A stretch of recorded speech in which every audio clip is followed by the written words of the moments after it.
Hey, what's going on, guys? So, in this scenario, I'm a collegiate level coach, football coach, and I'm working with a player who's having a couple of issues, particularly staying healthy. And this player is having repeated ankle issues. It's the left ankle, it's the right ankle. And this is an ongoing issue. He's a great player, phenomenal talent, but he doesn't do the team any well. He doesn't do the team any good if he's on the sidelines and not in the game. And not only do we want this individual in the game, we want him to be healthy, right? So we've taken a look a little bit at what's going on, what's happening to him on the field, what's going on with his movement. And one of the things that we notice is he's initiating his moves in open space a little bit too early, and he's kind of getting out of position.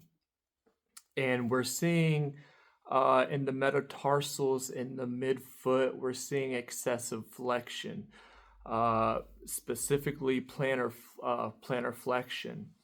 When the toes come up, when he initiates dorsiflexion, they are really high up there. He's already suffered from some tendinitis in both ankles. And now we're getting a little bit concerned with joint health and joint mobility. And we don't want any osteochondral lesions beginning to form for this player.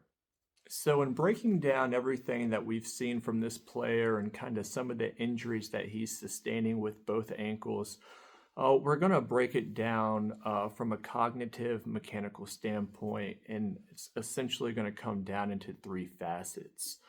We're going to look at fundamentals, and we're going to look at the associative phase, and we're also going to look at the autonomous phase. And then we're going to come up with some different modalities that we can implement into each one of those for this rehabilitative protocol, if you will, and see if we can correct some of the issues that this phenomenal player is facing. So one of the things that we notice when this player is getting himself into trouble, he's really opening up very wide when he initiates his move to elude a defender or evade a defender. And he's doing it very early. So one of the things that we're going to do is we're going to go over some instructions initially with him. And we're going to also implement during this phase some verbal cues. Okay, and we're going to do verbal cues in a couple of different ways. We're going to give verbal alerts. We're also going to give some analytical feedback as well. So this player is a phenomenal talent, and he is extremely shifty. But that's getting him into a little bit of trouble because we notice that he's opening up extremely wide, going side to side. He's doing it very early before context. So his spacing is a little bit questionable, and it's something that we want to address. So we're going to do some drills to kind of begin to teach this player through drills and instruction how can we close the gap and tighten our movements so we don't leave ourselves so open with our feet out of position, because what we're noticing is when he initiates plantar flexion, it's pretty extreme and he's not necessarily able to plant that foot the way that we would like him to be able to explode out of his movement and get upfield. What's actually happening is he's leaving his ankle very susceptible and in awkward positions. And when he doesn't sustain injury or get hurt or tackled, he's actually having a hard time getting back into his gait and up to full speed. So in the beginning, as we work on fundamentals, this is going to be essentially a walkthrough, right? We want him to have a little bit of wherewithal and self-awareness to understand, okay, what are we looking at and what are we trying to improve? And that begins with instruction. So we want to show him what the issue is, and we want to begin to implement ways on how do we improve that. So for the purpose of this video, the player that we're working with is Keon, and we're going to use this medicine ball here to give an example to Keon as this is a potential defender. Now the problem that Keon is having is he likes to initiate his move at least 5 to 10 yards back. So as the defender's closing the gap, he's already opened up, shifting left and right, putting himself maybe a little bit too open. What we're going to teach Keon is how to close the gap. You don't have to get so far open, but throw your moves a little bit more tightly. So you can come up, jab step. We can juke, but we want to plant that foot hard. So we're going to start to initiate to Keon verbal cues. And one of the ways that we're going to initiate these verbal cues is through rhythm and cadence. So in your mind, as you close the gap, we can do a 3-word cadence like, here we go. So we step up, here we go. And when we say go, we want to put emphasis behind that to let Keon know we don't want to collapse the ankle. We want to plant our foot aggressively and use strength to drive around the defender or through the defender or into our next move without getting too loose in our movement and then opening up and maybe potentially sustaining another injury. And then obviously as Keon goes through the motions, we're going to be giving feedback. Now feedback is very important as it's critical to his development and process of getting healthy, getting better, and being able to perform on the field the way we'd like him to. Included in that feedback is going to be some analytical feedback. Okay, Keon, get your chest up when we plant. So we come into the here we go, chest up, head up, right? Square your shoulders.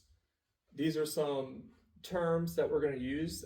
This is going to be a way for us to kind of explain how we would like his posture to be to create maximum force through his posterior chain, so he doesn't feel so inclined to open up and try to get so loose and shifty on the field, which has obviously been causing him to get hurt, right?